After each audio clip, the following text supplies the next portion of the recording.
جابر رضی الله تعالی عنہ فرمای وی کله چې مې وکتل نبی علیه الصلاۃ والسلام د مخ مبارک ته چې تک زیړ شوی د لوږې نه، د لوږې په ډېر سخت اثر دی، برداشت رانه ونه شو. لاړم کور ته خپلې بیبي ته مې وی چې په کور کې څه شی شته دی، کور کې څه شته دی؟ هغې راته وی چې یو سوغ وربشې شته دی. نو یو سوغ چې 3.5 کیلو ترېنه جوړېږي، هغه وخت کې کیلوګان نو که نه، وی چې یو سوغ وربشې شته دی، 3.5 کیلو وربشې شته دی. ما ورته وی چې ته مې چنې ته کېنه دا 3.5 کیلو وربشې ته وړې کا او کور کې یو چیلوګې وړوکې غونته ورغو مې ولاړه نه زه ورته دا الالومه. ما نبی علیه الصلاۃ والسلام لوږې ولیده، زما نه نور برداشت نه کېږي، ځکه سړی خپله لوږه برداشت کولی شي، خو د مور د پلار د بچو لوږه نشي برداشت کولی. خپله بار څنګه برداشت کوي، خو چې کور ته راشي پلار دی وږي مور دی وږي، برداشت ته چا نه کېږي. نبی علیه السلام د صحابه کرامو پلار و روحاني پلار و، زمونږ د ټولو روحاني پلار دی. نو جابر رضی الله تعالی چې نبی علیہ السلام وږي ولید نور رانه برداشت نه کیږي، هغه چیلې په خپل حلال کو بیبي ته وی ته دا وربش وړي کوا حلال کو سرمنی تی وستا ویزم چې نبی علیہ الصلوۃ والسلام ته واما چې یاره ما لګ پخله تیار کړي. هغه بیبي و خيار وا، هغه بیبي ورته ای جابره لګوتري خبر واورا تا ته فطر چې نبی علیہ السلام ډیر زیات سخی دی، یوازې په خپل څه شی نه خوري. نو کو تا ورته وی چې ما ډوډۍ کړې ده، نو صاحب کرامو ته چې راځي لکه جابر ډوډۍ کړې ده، خو ګورېړم به پوه کی اسې نه چې ما مختور نه کی. اگر پس ټول صحابه کرام راولې به کور څه شي نه. نبی رسول الله سلام ته وو چې صرف یو سوا وربشي دي او یو وړوکی چیلوګي دی، ګورې پوه به کی خبره به تو کی اسې نه چې ما ملامت کی بیا کور کې. جابر رضی الله تعالی فرمایلی ښا جابر رضی الله تعالی چې واپس لاړو نبی علیہ الصلوۃ والسلام ته غلی په غوږ کې دا الله پاک پیغمبر ما ډوډۍ کړې ده، دا چې ما سره ډوډۍ وخوري. خو دا الله پاک پیغمبر صرف یو سو وربشي دي یو وړوکی چیلګوټ مې حلال کړی دی، نور سشته دی نه. نبی علیہ السلام صحابه کرامو ته فرمایله اره که راځئ جابر ډوډۍ کړې ده، راځئ جابر ډوډۍ کړې ده. جابر رضی الله تعالی فکر کې پرېوتو.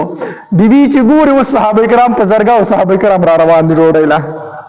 بیبي سره فکر شو چې جابر خبره یې راکړې ده، ښه ما پې پخلی کړی چې نبي رسول ته به ورته څه ویلي نه دي، دا به څه کېږي، دا به څه کېږي. خو جابر رضی الله تعالی ته نبی علیہ السلام وفرمایل ته زموږ نه مخکې لږ په منډه ورشه، ته ورشه بیبي ته دې ووایه چې ډوډۍ لا پخومه او د پتیلې نه د غوښې نه سر مه اوچتوه. وی ټیک ده. نبی علیہ السلام چې صحابه کرام سره روان شو، بیبي ورته وی تا ته ما څه ویلو، تا ته ما ویلو چې نبی السلام خبر کې وګوره څومره صحابه کرام سره روان دي. جابر رضی الله تعالی عنہ فرمایي ما ورته ویلي دي، ما ورته چې صرف 3.5 کیلو وربشي دي یو وړوکی چیلوګي، تا ورته ویلي وي او بیا ټیک شو. بیا نبی علیہ الصلوۃ والسلام به پوهیږي په خپله. ښه نبی علیہ الصلوۃ والسلام چې څنګه راغی که نه او جابر رضی الله تعالی بیبي ته ویل وی ته ورسره ملګرتیا وکړه او ډوډۍ پخوئ، تنور کې ډوډۍ پورې کوئ، تودې راوړئ. په خپله یو کاسه راواخسته، سمسۍ نه کاسه راواخسته، صحابه کرام په خپله کېنول، کاسه راواخسته، په کاسه باندې د پتیلې نه سالنګ راخلي او په خپله ډوډۍ وړه کوي، په کاسو کې ماته شوروا پې د پاسه اړئ، په خپل لاس مبارک باندې په پتیلې نه په کاسه کې سالنګ رالي، ډوډۍ ماته کړي، په کاسو کې په هغې باندې غوښه او شوروا اړئ. کسان کېنی ډوډۍ خوري، کسانو ته وی کېنی ډوډۍ خورئ. جابر رضی الله تعالی عنہ ته کلو فرمایل کنه وی لګه ده، نبی رسول الله فرمایلی ډېره زیاته ده، ډېره زیاته هیڅ خبره نه. ډوډۍ تمام صحابه کرامو ډوډۍ خوړه ده. یو روایت کې راځي 100 کسانو خوړه، 3.5 کیلو وربشي څو تنو خوړي. بل روایت کې راځي 3000 کسانو 3000 وړو کسانو خوړه دي. دا غزوه خندق کې څو تنه کسانو 3000 وای 3000 کسانو یو چیلګوټه او دا رنګ 3.5 کیلو وربشي د دې نه 3000 کسان ماړو شو. چې کله ماړو شو نبی اسلام جابر رضی الله تعالی عنہ فرمایي په خپل وخوري، وس په خپل وخوري. جابر رضی الله تعالی عنہ چاته پوښتنه کوي دا څومره کسانو روړې خوړ دی. جابر رضی الله تعالی عنہ فرمایي قسم په الله کو 1,00,000 کسان ویغه مړېدل، 1,00,000 کسان ویغه تم سکیدلو مړېدل. وی ځکه چې نبی اسلام د صحابه کرامو سره واپس شو کنه زموږ په اک حالت باندې او د غوښې چې کومه پتیله وه هغه شانتې د غوښو لا جوش او ډکه وه. چې نبی رسول الله رخصت دو چې جابر د قات صالح ورځې دي خلک وګوري په دې گاونډیانو ته تقسیم کوو شه په گاونډیانو هم ډوډۍ تقسیم کړه. دا د نبی رسول الله معجزه وه. دې کسانو ډوډۍ وخوړله. اصل کې یو خبره به دګي چې کله جابر رضی الله تعالی نبی رسول الله ته وفرمایل کنه یا ډوډۍ لګه ده ډوډۍ څه ده نبی رسول الله جواب څه ورکو وی ډیره ده لګه نه ده څه ده ډیره ده. د دې علماء لیکي وی د چا ډوډۍ لچ لاړ شي دا غي سپکاوي بنه بیانای د چا ډوډۍ لاړ شي دا غي سپکاوي با کو ډیر کمزور شي پخ کړي دي ډیر لګ ډوډۍ دا هغه ته الحمدلله وتا ډیر ځان ستړی کړي دي ډیر خوري ډوډۍ دي کړي دا ډیر خوږه ډوډۍ دا د چا د ډوډۍ بس پکاوي نه بیانای. الله دې زمونږ په حال باندې رحم وکړي. مونږ د چا واده لاړ شو یا د چا خیرات لاړ شو کنه او خو ډوډۍ خو ځان تی موړ کو چې بار تر اوسه کنه یو ټوخیو کو د دې الله وی خو باسي سړیا سب بټي وريجي پخ کړي وي سګند پخ اره کچ نه شي کول سره خیرات کوي داسې وی کنه وی کله کله پکې وی مړه می خیال کړي او ګر سخواره می خیال کړي په منځ کې تاسو چیمبړان پراته دا خبرې کوي کنه اوم ډوډۍ وخوري کله وی بټي پخ کړي دي کله وی خواره می خوا کله وی چرته مړه مردار شي بیا به وی نه جوړ چرته لاړ جو خیرات به وکړو. دا خبرې دي زمونږ د خلکو اوم ډوډۍ وخوري هم بار تر اوسه بیا خو زم داسې خده مکه چې دا جامې ته نه خو باسي داسې خده ولی زمون خیرات درکمې د ثواب خیراتي زمون خیرات درکمې د ثواب خیراتي. اکثر اوقات کې راشي مولي سے پلار مې مړ دی نیکه مې مړ دی خیرات پسې کومه زه ورته وایم هلکه خیرات چې کوي دا خلک هسې مړ دی څوک وږي خو نه دي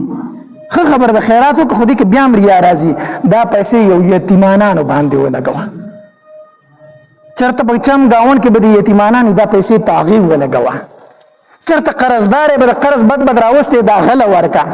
دا پیسې په مسجد کې ورکا دا پیسې په مدرسه کې ورکا. یاره مولوي صاحب ښه ده خو خلک وایي چې به پلار پسې اډو دوړه ونه کړه نو ښه خبره ده خلک وایي چې به پلار پسې اډو دوړه نو هندوستړی خدای ناراضه هندوستړی خدای ناراضه ستا پیسې لاړې او پلار ته دې نشي ونه رسېدو اسی دې خلک مور کو پلار ته تا چې دا یاره خلک وایي چې اډو لوګې پسې ونه کړه اډو دوړه پسې ونه کړه دا ته الله د رضا دپاره کوي. مخکې ورځ کې ما ته مسله راغلې وه به هر حال ما ته مولي صاحب کومه خبره بهتر ده بهتر دا چې په جومات کې ورکړي یا په مدرسه کې دا پیسې ورکړي. بیا خبر شو موږ سړي خیرات کړی دی هلکه مې خیرات ته ولیکو تا ته خو ماته چې ولیکو مړه ترورانې مې وي هغې وي چې سوال نه پیدا کېږي دا پیسې ته بل ځای ورکړي دا خلک بس وي دا خلک بس وي چې په پلار پسې اډو دوړه ونه کړه ترورانو مې چېرته منله ما ورته کوري چې ستا صاحب داسې وي خو هغوی نه منله نه ما چېرې دا خیرات ته وکړو هغه ته رسې که نه رسې خو خلکو ته خو به شو دک خبره ده د ځان نه مخکې څه وکړئ یقین په الله وکړو دا بچي در پسې کوي دک خبره کوي چې خلک وایي چې په پلار پسې اډو دوړه ونه کړه دک کار در سره کوي دک کو خیرات در پسې کوي دغه خبره به کوي چې دا خلک به وایي چې په پلار پسې اډو دوړه ونه کړه ځکه پسې کوم تا ته ثواب در رسي نه د سره درته نه در رسي خو د خلکو د خوشحالولو دپاره وکړو نو ته چې خیرات په دې نیت باندې کوي نو خلک به در پسې خود خبرې کوي نو څوک وایي مردارې پخ کړې وه او څوک وایي تس چمبړانو په مجمع کې او څوک وایي بټې پخ کړې وي او څوک وایي لوګۍ پکې بند کړی و او څوک وایي ډلې پکې اچولي دي او څوک وایي خېټه راله خرابه کړې ده دکه به در پسې بیا کوي چې داسې خیراتونه ته کوي. ښه خبره دا ده چې دا پیسې راواله یو لاس تر بله خبر نشي دا په مدرسه کې ورکا دا په مسجد کې ورکا په مسجد کې به د مونځ پوزې نه او دی وایي زه خیرات کومه ٹھیک شو کته وته ویل کدي موږ جمعات له پوړونه والا جمعات له پوړونه والا خو بیا دین خلک نه خبرېږي کنه ٹھیک شو دا ثوابونه نه کیږي. نو بهر خبره مې درته څه کوله نبی علیہ السلام عادت مبارک داو چې د حلال سیز نبی علیہ السلام چرته بد نه دی ویلي حدیث مبارک کې راځي وې د نبی علیہ السلام به یو شیخ خو هغه به پخپله وخوړو چې خوخ پینو نو نه به وی چې خوخ بس خاموش بشو زنه خورم بس دوره به ول یو شی به خوخ نه خورم دا به نه چې دا دي سره دا دي سره د حلال سیز نبی علیہ السلام بد نه دی بیان کړه چې حرام او نبی علیہ السلام به دغه نه منع کوله. نو دا صفت په ځان کې پیدا کړي چې چادر له ډوډۍ وکړه او دی خوړه رووتی صفت کوه بد ما بیانوه کو ډیر کمزور سیزو بیا هم صفت کوه بدو ما بیانوه دا ډیر د نمک حرام سړی کار دی چې کم ځای کې ډوډۍ خوم خوري او بیا پسې بد هم وایي دا ډیره نمک حرامي ده دا ډیره غلطه خبره ده چې کوم ځای کې ډوډۍ وخوړه بیا په هغه پسې بد مه وایه د هغه بددغه وسه چې کومه ډوډۍ تاله تیاره کړې وه ووایه الله دې ورله اجر ورکړي به هر حال د غزوې خندق واقعه مې شروع کړې وه په نیمه کې پاتې شوه نو نبي علیه السلام جابر رضی الله تعالی جابر رضی الله تعالی فرمایي وایي د الله پاکه پیغمبره لږه غونته ډوډۍ ده نبي علیه السلام وایي لږه نه ده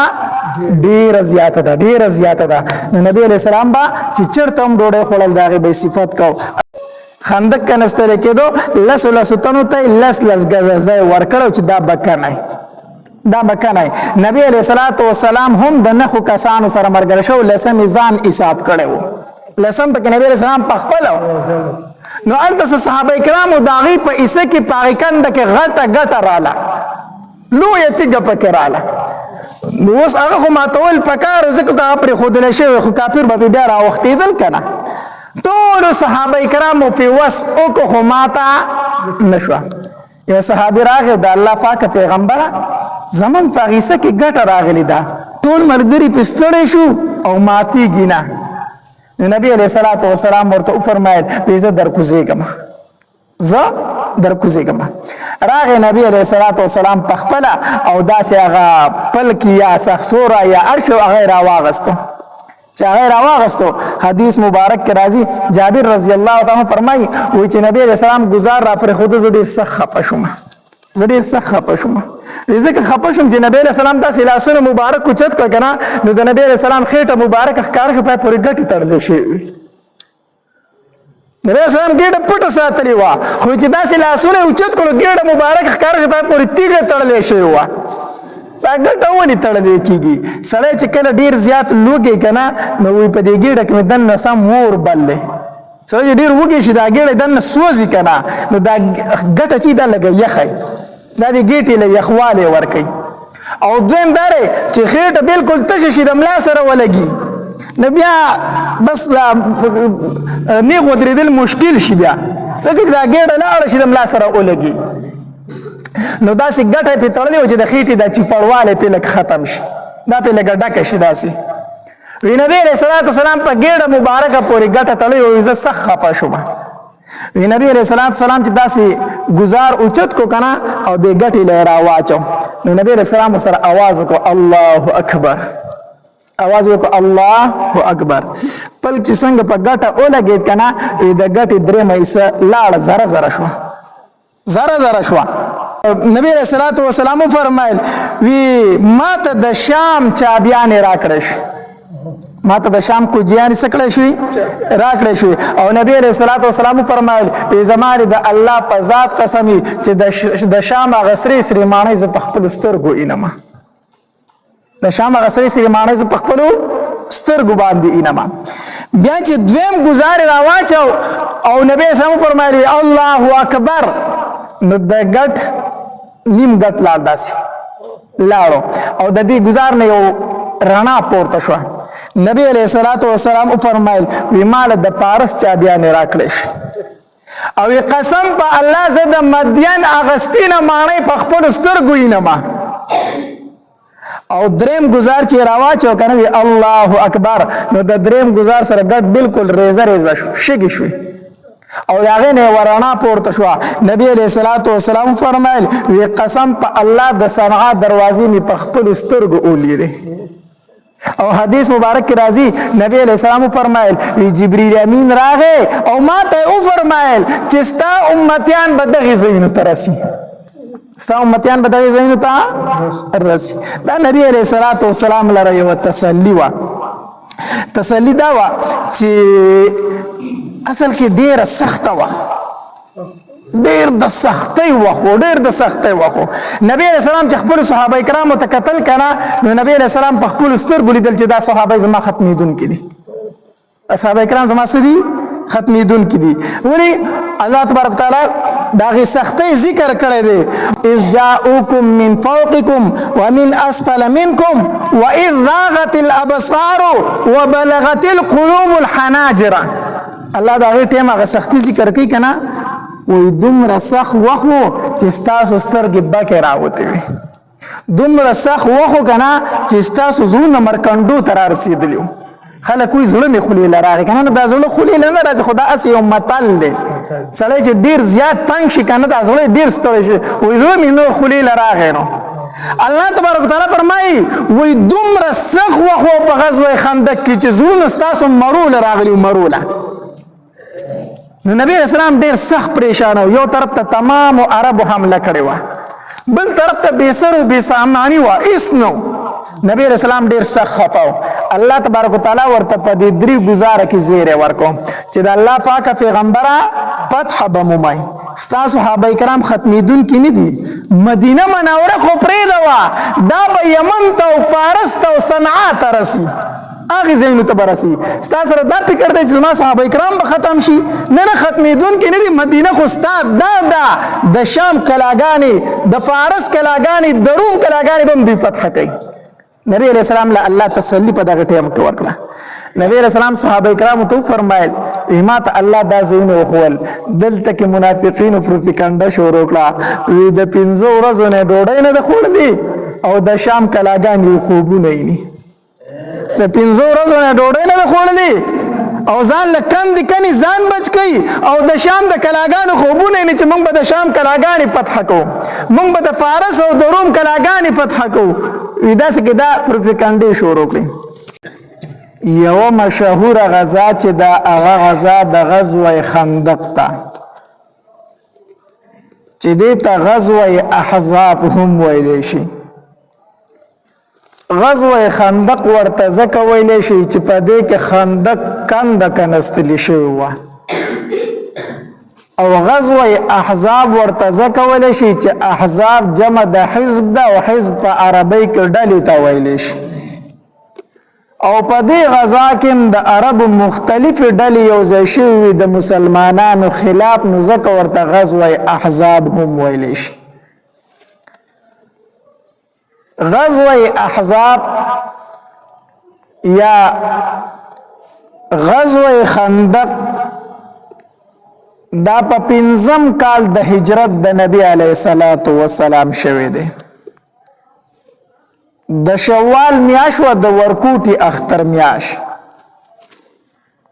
د بنو نذیر یو کسو چې دا غنم خوی ابن اخطب دا بنو نذیر يهود و نبی علیہ الصلات والسلام د مدینه منورې نه جلا وطن کړي استریو د مدینه منورې نه نو دا هغه غصه په زړه کې و نو دا خوی ابن اخطب د مکه په قریشو پسې لاړ مشرکین مکه پسې او هغه ته ویل وی مونږ هم تاسو ملګری یو او په مدینه منوره کې زمونږ رونه بنو قریظه هم پاتې کیږي هغه هم تاسو ملګری او د خیبر چې کوم يهود دی هغه به در سره ملګری او ګرځو د عربو چې څومره قبیلې دي دا ټول راټولو او راځي چې په مسلمانانو باندې حمله وکړو ختم کو بیخکنی وکړو په مدینه منوره باندې حمله کو نو د مکه مشرکین چې دا خود نبی رسول سلام د مخکینه دشمنانو د مسلمانانو د بیخکنی پس هغه اصل لګیدلی وو خو زړی نشو کوله چې په مسلمانانو باندې حمله وکړي ځکه خپل انجام په غزوه بدر کې ملیدل په غزوه احد کې ملیدل نو زړی نشو کوله چې په مسلمانانو حمله وکړي نو دی خوی ابن اخطب ورته وی دا ځل در سره مونږ تمام عرب یو ځای کو او راځي په مدینه منوره به حمله وکړو مسلمانان به ختم کو د مکی مشرکین په دې باندې رضا شو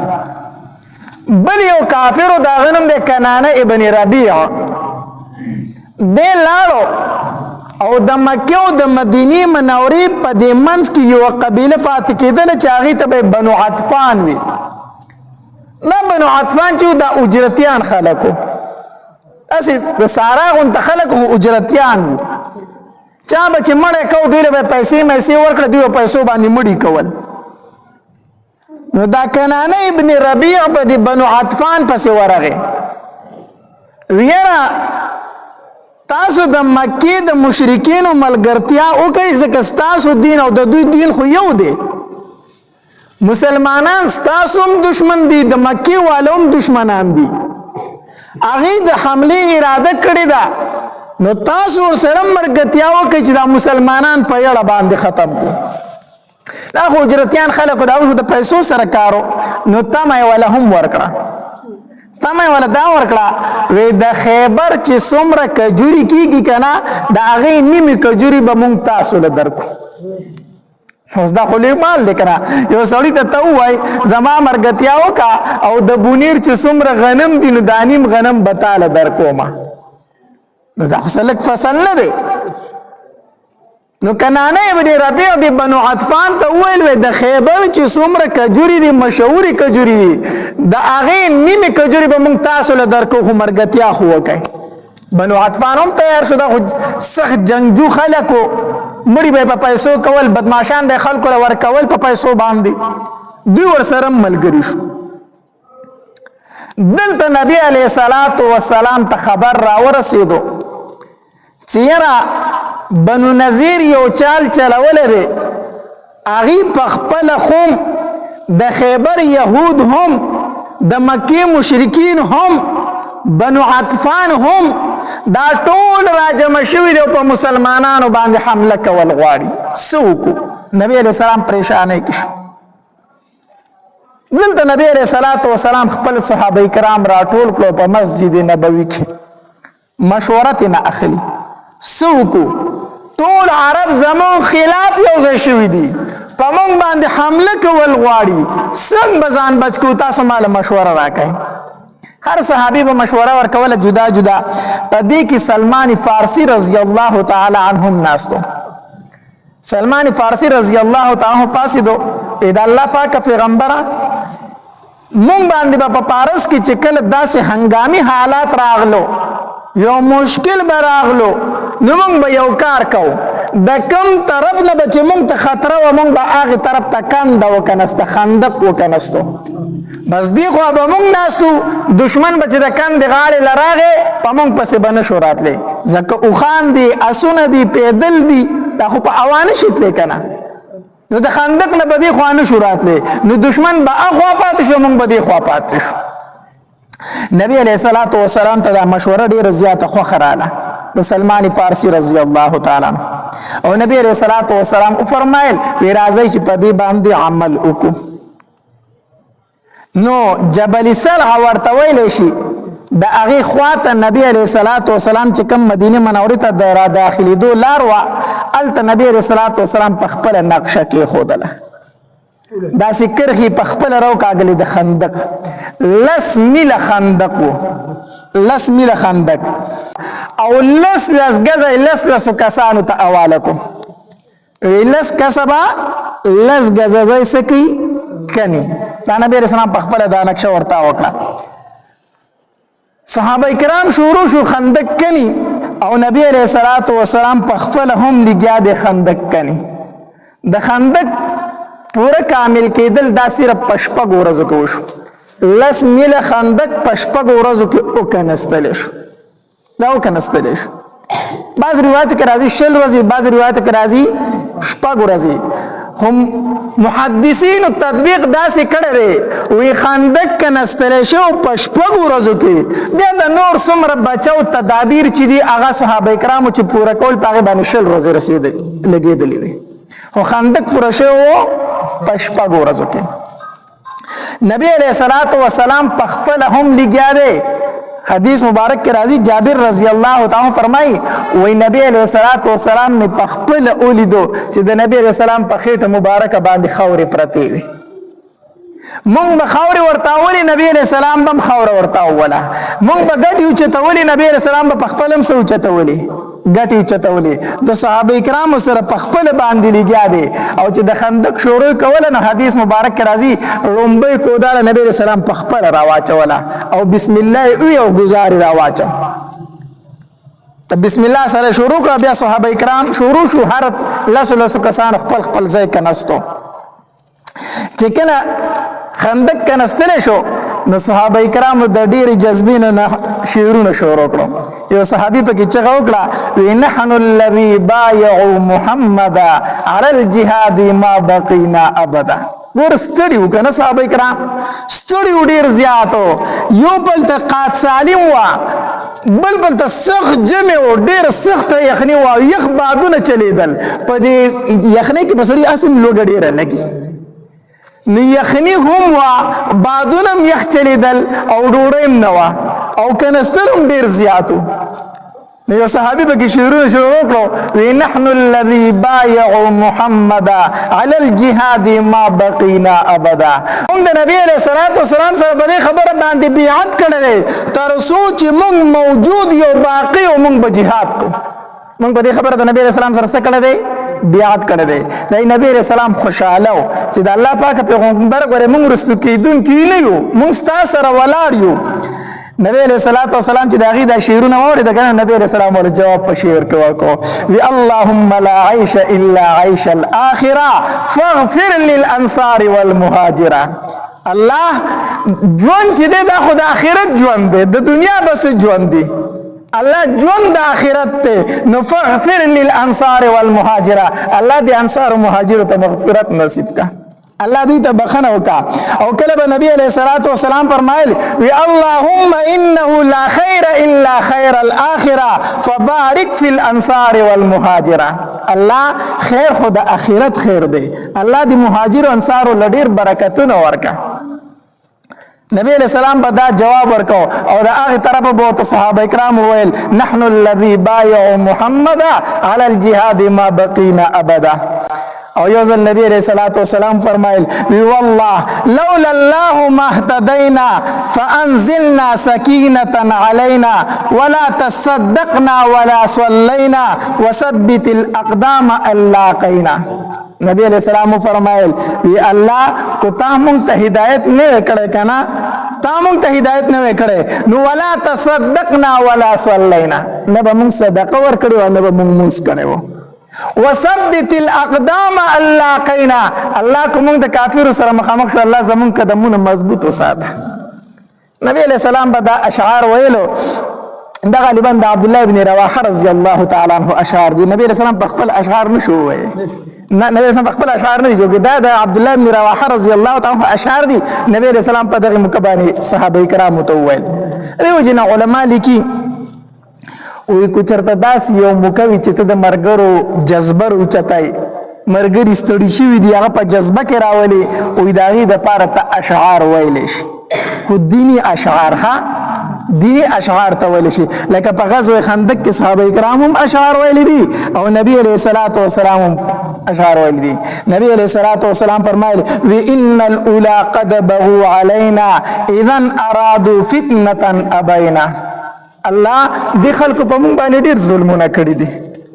د مکیوالو په مونږ باندې ډیر ظلمونه کړی دي دوی اراده کوله چې مونږ کفر او شرک ته واپس کړو خو ابینا مونږ انکار کړی دی مونږ څه کړی دی نو چې نبی علیہ الصلوۃ والسلام به فرمایل ان ارادوا فتنه ابینا دوی اراده کوي چې مونږ کفر ته واپس کړو مونږ انکار کوو نو صحابه کرام به سره په جواب باندې په تیز आवाज وی ابینا مونږ انکار کړی مونږ کفر او شرک ته واپس نزو دا اشعار به ویل نبی علیہ السلام او صحابه کرام سره برغلی ګو دیو جن علماء لیکي وی چرته داس یو مکوي چې پای کې مرګري ته په جذبه کې راولي خوشاله نو ته دینی اشعار ویل شي دینی اشعار ته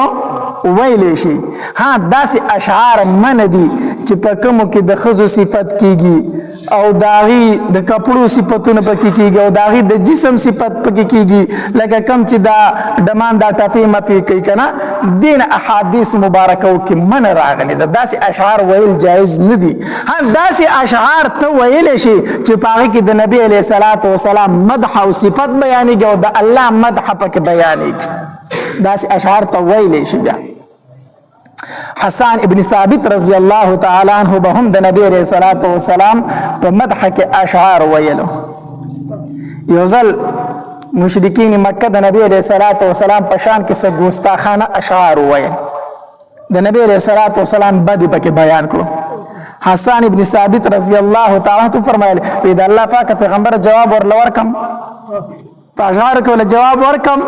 داسې جواب ورکم چې یاد وای ساتي نبی علیہ الصلوۃ والسلام فرمایل وی حسان ابن ثابتا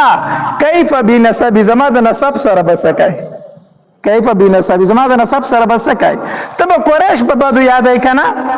تب بنو هاشم په بدو باندې یادای کنا نو دا خو زما نسب دی نو تر قیامت پورې به خلک بیا دوی ته پاتې را دی وی په اشعار کې به یادای نو کیف بنسبی دا خو زما د نسب خلق دی نو ته چې دی په بدو یادای نو دا خو زما د نسب بد بیانول دي تر قیامت پورې حسان ابن ثابت رضی الله تعالی عنہ فرمایل پیدا الله پاک پیغمبر تماله اجازت راکا ستا نسب بت داس وباسم لکه دورونه چې خلق ویختو وباسي لکه دورونه چې ویختو وباسي کنه داسې به ستا نسب ز سیټ ټکم ستا د نسب نوم به پکې نه راځي خو مال اجازت راکا چې صرف ستا د طرف نه ولزه جواب ورکم نبی علیہ الصلوۃ والسلام ورته اجازت ورکو حسان ابن ثابت رضی الله تعالی عنہ نبی علیہ السلام په مدح کې اشعار شروع کړو نبی علیہ الصلوۃ والسلام دومره خوشاله شو وی الله د حسان ابن ثابت حفاظت په جبرئیل امین سره وکا د حسان ابن ثابت حفاظت په چا سره وکا په جبرئیل امین سره الله د حفاظت وکا نو د نبی علیہ الصلوۃ والسلام په مدح کې په صفت کې اشعار ویل جایز دي یو ځل په مسجد نبوي کې حسان ابن ثابت رضی الله تعالی اشعار شروع کړو عمر رضی الله تعالی غوسه شو وی حسان په مسجد نبوي کې د نبی علیہ السلام په جمعات کې ولاړ ته اشعار وای حسان ابن ثابت وی ابو هريره څه شو مال ابو هريره لګراولای یا ابو هريره ته وایا حدیث چې ما په دې مسجد کې د نبی عليه الصلاه والسلام د وړاندې اشعار ویلي دي نبی عليه السلام مال داد را کړی دی ما ته شاباسه را کړی دی نو علما لیکي چې په مسجد کې داسې اشعار ته ویل شي چې پای کې د نبی عليه الصلاه والسلام صفت بیانېږي د نبی علیہ السلام په کیسه بیانېږي صفت بیانېږي ها نو دا ناتخوانان چې کمی د دوی قدر پکاري د دوی عزت پکاري خو هغه ناتخوانان چې کم نیکمل ناتخوانان چې د نبی علیہ السلام صفت بیانې مدح بیانې داغي عزت پکار دی داغي احترام پکار دی ها کم کسان چې ناتونه د ټپو په ترس باندې کوي داسې ناتونه او داسې نظمونه ویل بیا جایز نه دي چې هغه د غانو په ترس باندې ناتونه وي نو داسې جایز نه دي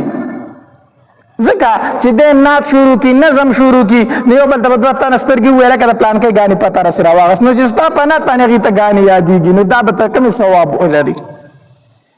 نو داسې ناتونه ویل نه دي پکار ها نو خبره مې دا کوله چې نبی علیہ الصلوۃ والسلام په غزوه خندق کې صحابه کرام هم اشعار ویل او نبی علیہ الصلوۃ والسلام به ورله هم څه ورکاو